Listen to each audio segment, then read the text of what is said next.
Bonjour, je suis Abdesalam Boujedraoui. Nous continuons notre cycle sur Nicolas Gogol après le manteau et après le nez. Je vous propose une troisième nouvelle très courte et qui malheureusement n'est pas très bien connue, qui porte le nom de Le portrait. Dans cette nouvelle, Nicolas Gogol pose une interrogation qui est capitale. Est-ce qu'il est possible de concilier l'art véritable avec la renommée et avec la richesse? Autrement dit, est-ce que la recherche de la fortune, de l'argent, la recherche de la renommée et du prestige peuvent-ils cohabiter avec l'art, le grand art, c'est-à-dire avec ici, en ce qui nous concerne, la grande peinture? Vous savez, ce n'est pas une question nouvelle, c'est une question que pose Platon dans ce célèbre dialogue de Socrate. Mais ici, Nicolas Gogol va l'aborder d'une façon tellement étrange et tellement inhabituelle que cela fait une œuvre majeure dans la littérature russe et moi je pourrais même dire dans la littérature tout court.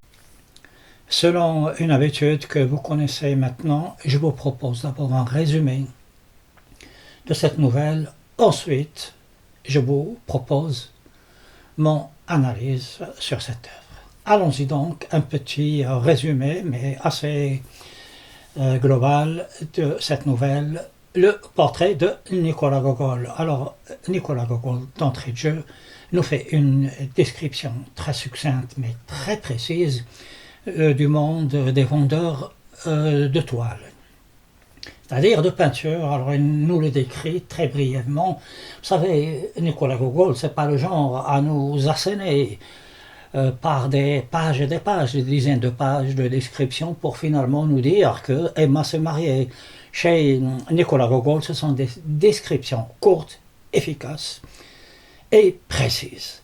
Donc Nicolas Gogol nous décrit ce monde de vendeurs de peinture de Saint-Pétersbourg en nous disant que finalement ces gens-là vendent des œuvres de sorte de croûte qui sont très médiocres et que les gens essayent de prendre pour des œuvres.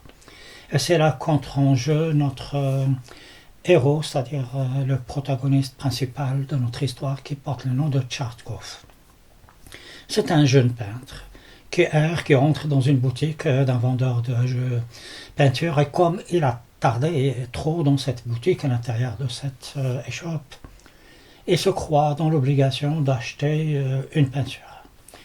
Alors, il cherche, il trouve un tableau. Mais alors un tableau qui tranche sur le reste de cette médiocrité dans ce petit magasin. Il s'agit du tableau d'un homme, mais d'un tableau qui n'est pas achevé, qui est habillé d'une toque, une sorte de toge asiatique, et qui a un regard perçant. Ce qui trouble le plus, c'est son regard et un air qui porte une certaine méchanceté, mais ce qui est vraiment assez caractéristique, c'est ce regard quand il soulève la toile. Les gens disent, les autres clients disent, regardez, il nous regarde. C'est-à-dire le monsieur dans le portrait, c'est-à-dire le vieil homme. Alors, il est impressionné par ce tableau, il l'achète pour 20 kopecks. Il se rend compte, notre héros, Tchartkov, qu'il vient de débourser sa dernière pièce et qu'il n'a plus le moindre sou. Lorsqu'il retourne chez lui, son valet, c'est-à-dire un sorte de serviteur qui lui sert également de modèle dans cette demeure, un petit appartement, mais alors complètement misérable. Et donc ce serviteur lui dit qu'ils n'ont plus de bougies, ils n'ont plus d'argent. Et que demain, avec un policier, va se présenter le propriétaire de l'appartement que Tchartkov loue pour lui demander soit de payer son loyer, soit de dégager. Alors, il est temps que l'on apprenne un peu plus sur notre personnage, ce jeune peintre. Alors, Nicolas Gogol va nous le décrire là également de façon très précise et très juste. Il nous dit que c'est un jeune, probablement 25 ans, qui essaie de peindre, mais dont les peintures ne se montent pas. Il est encore élève sans maître. Celui auprès duquel il apprend la peinture lui dit que il n'est pas encore prêt pour devenir un grand peintre. Il a beaucoup de talent, mais son trait n'est pas assez précis, n'est pas assez clair. De plus, il y a chez lui une recherche de la facilité, comme dans les écoles anglaises. Alors, l'école anglaise étant, d'après Gogol, connue pour une certaine légèreté du ton, un certain manque de rigueur. Et que si il voulait devenir un grand peintre, il faudrait qu'il passe par une période de travail assidu, de sacrifice. Il faudrait qu'il s'imprègne des œuvres de Raphaël, de Michel-Ange et des grands auteurs italiens ou bien hollandais. Et donc ce maître pense que notre brave Tchatkov n'est pas encore prêt pour devenir peintre. Alors à son tour, notre héros est fasciné par certains jeunes peintres qui réussissent avec une peinture qui sans doute n'est pas extraordinaire. Mais en même temps, Tchatkov est persuadé de la grande valeur des peintres tels que, comme j'ai déjà cité, Raphaël, Michel-Ange, Léonard de Vinci, tous ceux de l'école hollandaise et belge. Donc il est persuadé, on peut dire, que notre brave jeune peintre est à la croisée des chemins. Soit il emprunte le chemin de la facilité et il pourra bénéficier d'une certaine richesse, d'une certaine renommée, soit il opte pour l'art véritable, c'est-à-dire il faudrait qu'il passe par des moments de difficulté, qu'il se sacrifie et qu'il ait suffisamment d'humilité pour apprendre et apprendre et apprendre encore chez les grands maîtres. Donc, il arrive. Notre brave peintre Tchatkov est à un moment charnière. Et donc, le voici dans cet appartement où il n'a plus d'argent, pas de bougie, avec le portrait qu'il vient d'acheter. Il le met sur un chevalet derrière un voile et il essaie de le regarder. Alors, c'est le soir. Il a envie de dormir, il s'allonge, il voit toujours devant lui la toile qui le regarde, qui le fixe. Alors là, notre brave Tchatkov va faire une série de cauchemars, de rêves, c'est-à-dire que ce sont des rêves intriqués, un rêve dans un autre. Dans cette série de cauchemars et de rêves, il va voir que le bonhomme qui le regarde fixement sort justement du cadre, sort de cette peinture, s'approche de son lit et commence à compter de l'argent qui est enroulé dans des rouleaux de couleur bleue. Mais il y a un rouleau qui tombe et lorsque il tombe, notre brave peintre l'agrippe avec sa main et l'enferme de façon, mais alors, assez profonde. Hein. Et le monsieur du portrait, c'est-à-dire le monsieur qui a ce regard perçant, retourne dans le tableau. Le lendemain, quand il se réveille, Tchatkov sait que ce n'était qu'un rêve et qu'il n'y a point d'argent. Tout cela, ce n'était qu'un vilain cauchemar. Alors arrive le policier avec le propriétaire qui lui réclame soit de payer, soit d'emporter quelques tableaux. Et justement, le policier est émerveillé et il est quelque peu intrigué par ce portrait qui est assez particulier, comme je vous le dis, qui n'est pas du tout achevé, et dont le monsieur a un air méchant avec des yeux qui semblent vous transpercer.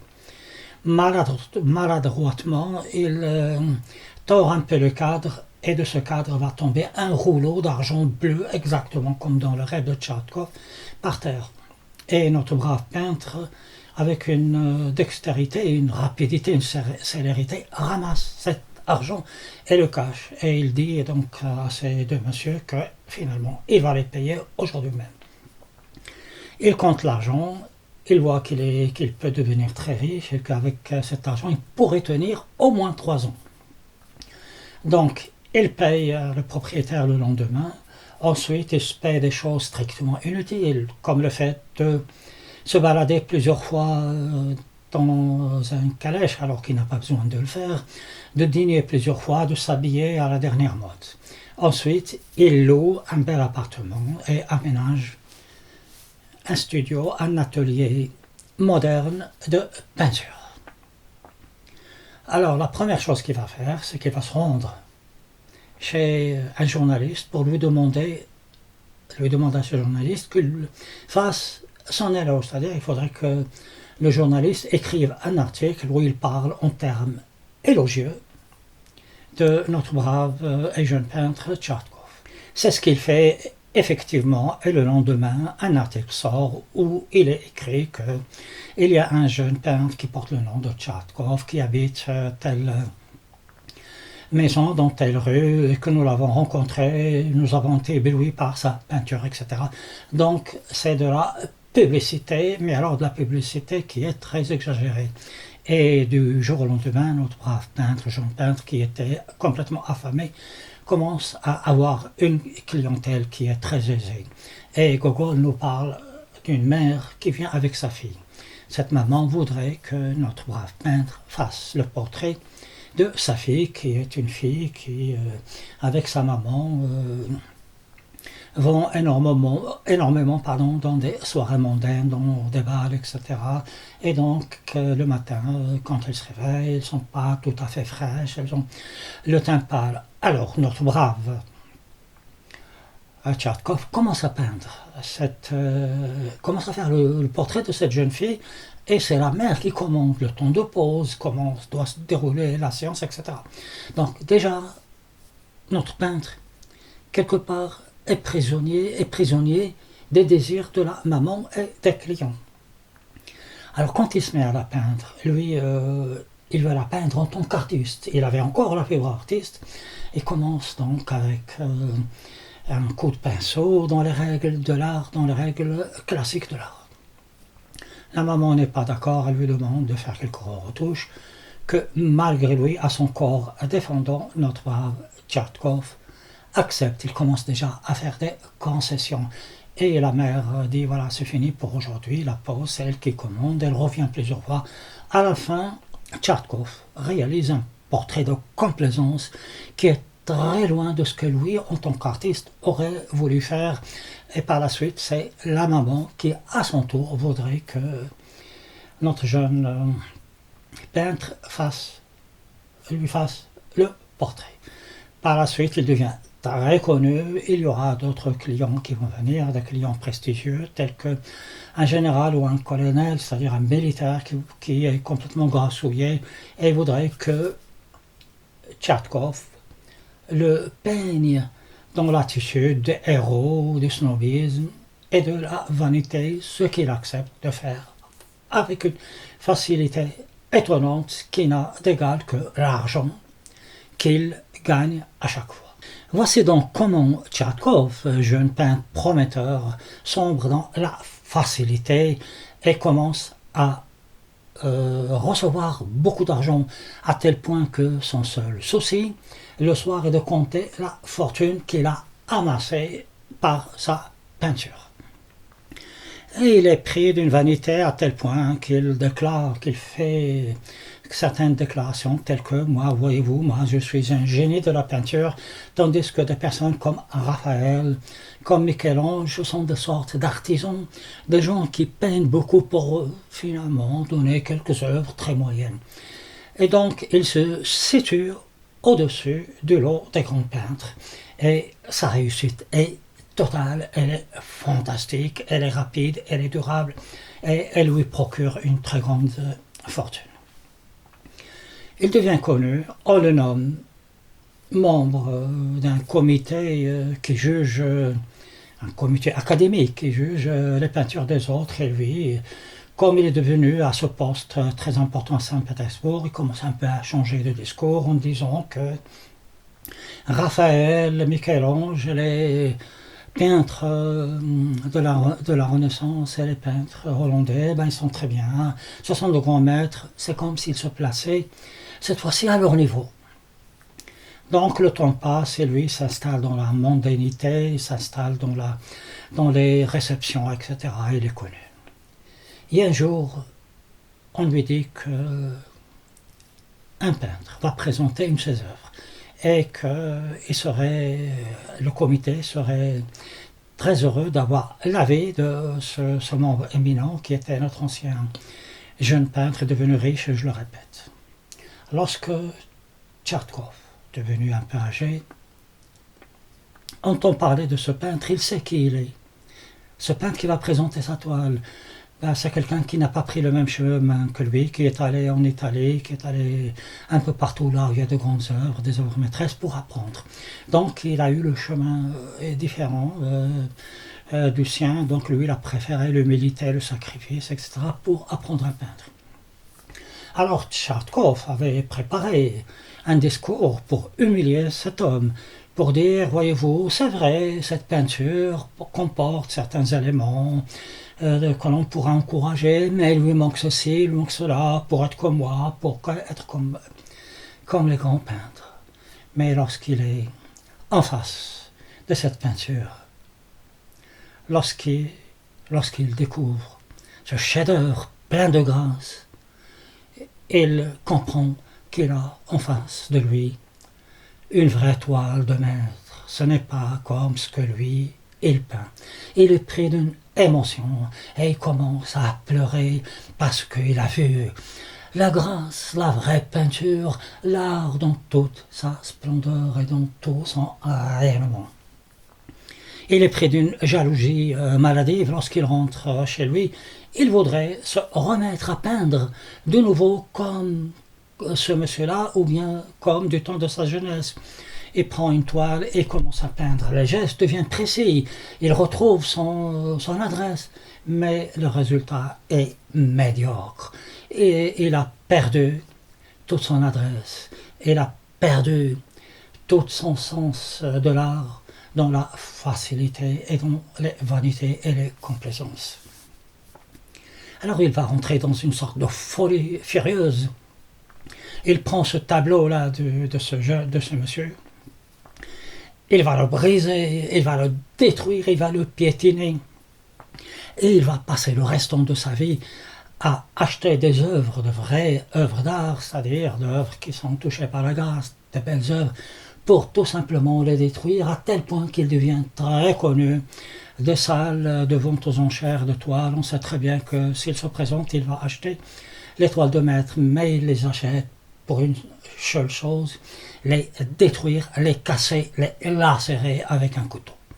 Finalement, il est emporté par sa folie hystérique et furieuse contre l'art, et il meurt lorsque ses amis pénètrent dans sa maison et le trouvent mort.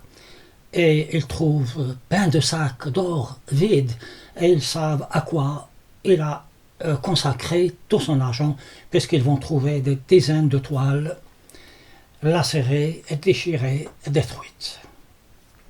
Alors, voici donc résumé cette nouvelle. Il y a une deuxième partie où Gogol nous explique l'histoire de ce monsieur qui est dans la toile. Ça n'a aucune espèce d'importance, je n'en parlerai pas. Finalement, que peut-on dire de cette œuvre? Alors, c'est une œuvre majeure qui nous dit que l'art ne peut pas se concilier avec la facilité, avec la recherche de la renommée et avec la vanité. L'art, c'est d'abord l'humilité, c'est le sacrifice, c'est le travail, c'est l'inspiration par les grands, par les prédécesseurs, ceux qui maîtrisent le vrai art. Mais il nous parle aussi d'autre chose, il nous parle de la vanité.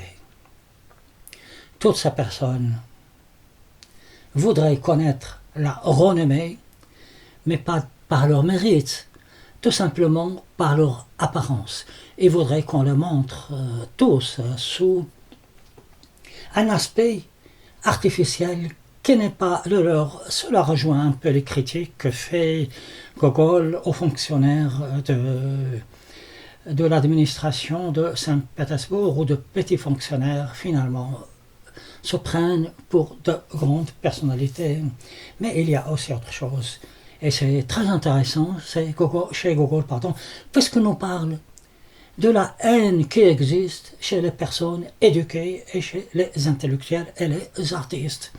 Alors ça, nous le savons actuellement avec le recul, nous n'avons qu'à voir les critiques que se font les artistes entre les coups bas, même parfois les invectives et les insultes. Mais il y a aussi autre chose dont nous parle Nicolas Gogol, ce sont les vanités et les hypocrisies.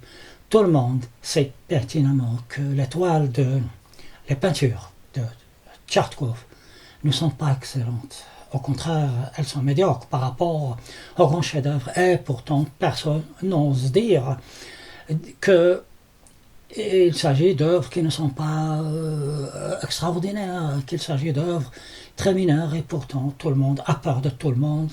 Ils disent que c'est une grande œuvre, tout le monde joue le jeu en disant, vous savez, là, Tchertkov, il nous a peint quelque chose d'extraordinaire, quelque chose de très beau. C'est exactement la même chose qui se passe aujourd'hui pour certaines œuvres qui sont médiocres, mais du fait d'un problème contemporain, ou bien de circonstances tout à fait temporaires, on va prêter à tel écrivain un talent qu'il n'a pas, et puis on va le porter au nu, alors que ce n'est pas vrai, et personne à ce moment-là n'ose dire le contraire. C'est également vrai pour l'art contemporain. Si vous avez le tort de critiquer une œuvre qui est pourtant très stupide, d'œuvre moderne, on vous tombe dessus, on vous dit qu'on ne comprenait rien, et tout le monde, par peur, va jouer le jeu. Alors moi je trouve que Nicolas Gogol, d'une certaine manière, a une vision bien avant son temps. Alors je pourrais vous donner un exemple, c'est celui de Picasso. Moi j'ai jamais aimé Picasso, j'ai toujours trouvé que Picasso n'était pas un grand artiste. Alors Picasso, comme beaucoup le savent, était à Montmartre dans le bateau Lavoir avec certains de ses amis. Il crevait de faim. Comme on dit, il tirait le diable par la queue, et il y avait des poètes, d'autres peintres, etc. Et lorsque Picasso va connaître la renommée grâce à ses tableaux, alors là il va oublier tous ses amis, pour eux ce sont des minables qui n'ont pas réussi comme lui, ou du moins un poète qu'il a totalement méprisé. Mais surtout, il va se mettre à peindre, mais alors des milliers et des milliers de tableaux qui se vendent très cher, alors que ces tableaux sont strictement insignifiant. Alors comment peut-on concilier cet argent-là avec cette quantité de tableaux, et concilier tout cela, l'argent et quantité astronomique de production de tableaux, avec l'art véritable, si tant est qu'il a quelques talents, notre brave Picasso. Et corollaire, lorsqu'on parle d'une œuvre de Picasso, on dit combien elle vaut. On donne ce qu'elle vaut, sa valeur. Tandis que lorsqu'on parle d'une œuvre de Michel-Ange, on parle de grâce, on parle de quelque chose de transcendant, on parle de magie, on parle de véritable art. Tout se passe comme si les œuvres de Picasso, finalement, ne sont qu'une forme de crypto-monnaie, ne sont que le Bitcoin ou Bitcoin avant l'heure. Je crois que je vous ai assez dit sur cette œuvre majeure qui est le portrait de Nicolas Gogol, et que je vous invite chaleureusement à lire. Je pouvais la trouver facilement dans l'internet, puisqu'elle est tombée, même dans sa traduction française, dans le domaine public. La prochaine œuvre que je verrai avec vous, ce sera le Journal d'info, qui est une œuvre majeure et importante du répertoire, non pas russe, mais également mondial. Elle a été portée au théâtre, elle a été adaptée de 1000 façons. D'ici là, je vous dis au revoir. Je suis Abdesalam Boujedraoui, et à bientôt, si vous le voulez bien.